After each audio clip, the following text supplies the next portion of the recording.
السلام علیکم ورحمۃ اللہ وبرکاتہ۔ ان الحمد للہ نحمده ونستعینه ونستغفره ونعوذ باللہ من شرور انفسنا ومن سیئات اعمالنا من يهده الله فلا مضل له ومن يضلله فلا هادي له ونشهد أن لا إله إلا الله وحده لا شريك له ونشهد أن محمدا عبده ورسوله أما بعد فأعوذ بالله من الشيطان الرجيم بسم الله الرحمن الرحيم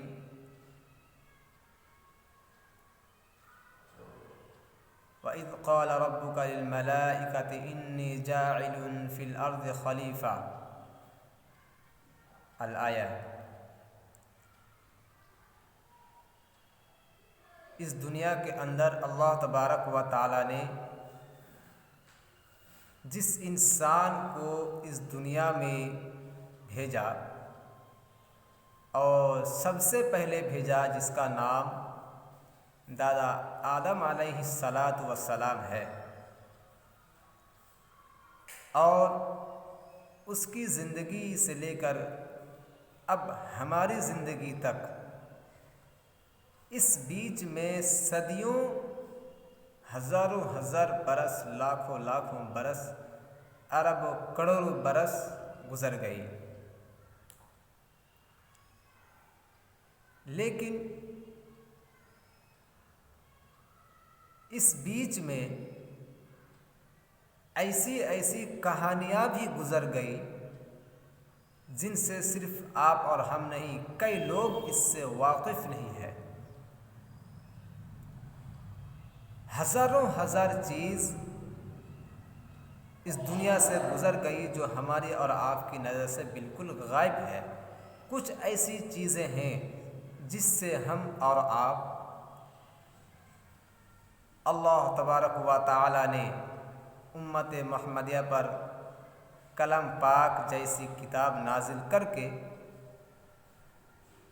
ان کو اور تمام مسلمانوں کو واقف کرایا۔ یہ سب سے بڑی بات ہے۔ آج جس دور حاضرہ سے ہم لوگ گزر رہے ہیں، اس وقت سب سے بڑی اور سب سے پہلی بات جو ابھی ہے وہ ہے بابری مسجد کو لے کر۔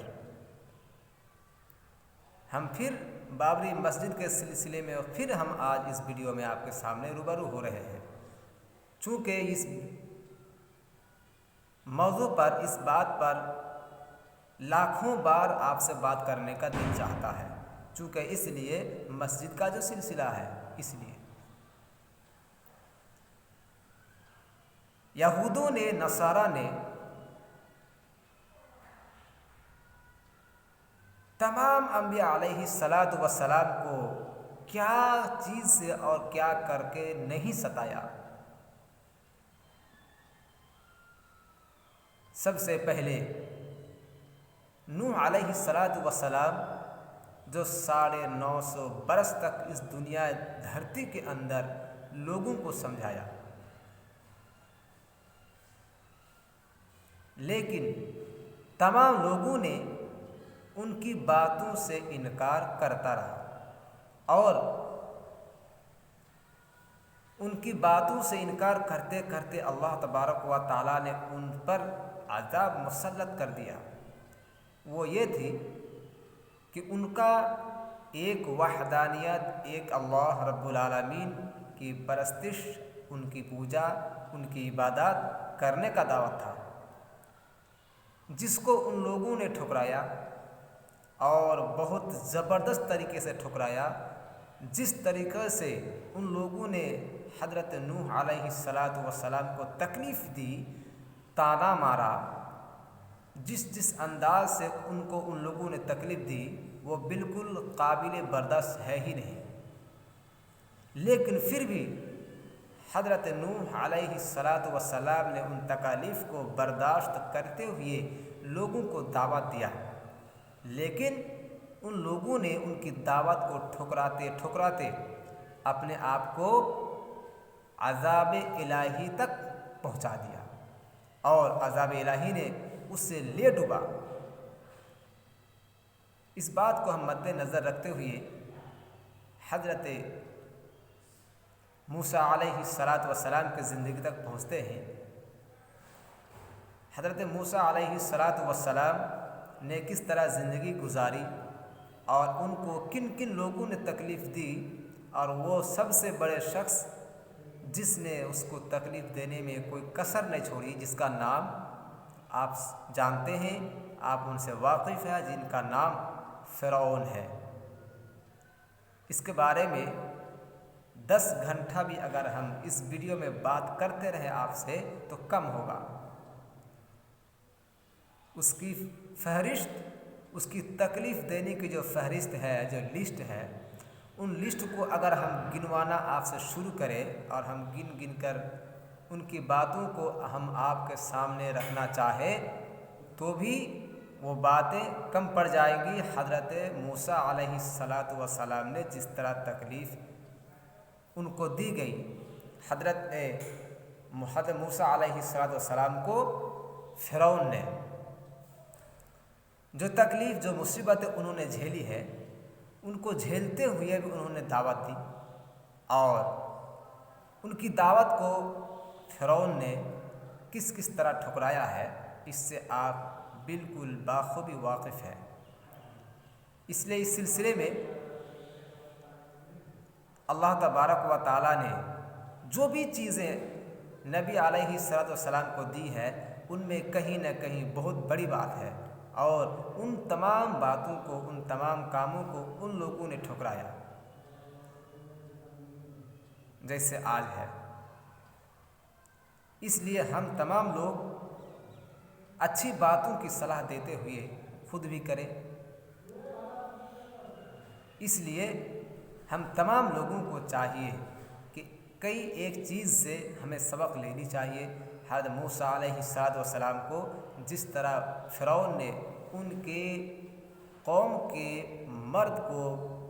بچوں کو قتل کرایا کہ ان میں سے جو بچہ ہوگا وہ موسیٰ ہوگا، جو موسیٰ ہوگا وہ میرا دشمن ہوگا، اور نہ بچہ رہے گا، نہ اس میں سے موسیٰ ہوگا، نہ وہ میرا دشمن بنے گا۔ اس طرح کی وہ بات تھی، اور آخر کار ویسا ہی ہوا۔ اللہ تبارک و تعالیٰ نے ان کے گھر میں ہی موسیٰ علیہ السلام کی پرورش ان کے گھر میں ہی بڑھا گیا۔ جو جس سے نفرت کرتا تھا، اس کے گھر میں اللہ تبارک و تعالیٰ نے ان کو بڑا کیا، اس کی پرورش، کھانے پینے جیسے تمام عیش و عشرت والی زندگی بھی دی، اور انہی کے گھر میں بڑے ہوئے۔ لیکن فرعون بھی ان کو دیکھ کر کے کچھ سبق حاصل نہیں کیا، بلکہ ان کو سمجھانے کے لیے بھی گیا۔ فرعون کو حضرت موسیٰ علیہ السلام نے کئی بار، کئی طریقے سے، کئی وجہوں سے اس کو سمجھانے کی کوشش کی، لیکن فرعون نے ان کی باتوں کو ماننے سے انکار کیا، یہاں تک کہ ان کو ان کی ہی باتوں پر وہ خود ان باتوں کو نہ سمجھ کر ان سے ہی یہ کہہ ڈالا کہ ان کی امتحان لیا جائے، یہ جادوگر ہے۔ آخر کار ان جادو میں بھی فرعون کے قوم، فرعون کی جادوگر، فرعون کی وجہ، ہر آدمی اس سے فیلئر ہوا، اور موسیٰ علیہ السلام جیت گئے۔ ان میں سے کئی لوگ، کئی کافر، کئی وجہ، کئی جادوگری کرنے والا ایمان بھی لے کر آیا، لیکن فرعون کو وہ بات سمجھ میں نہیں آئی،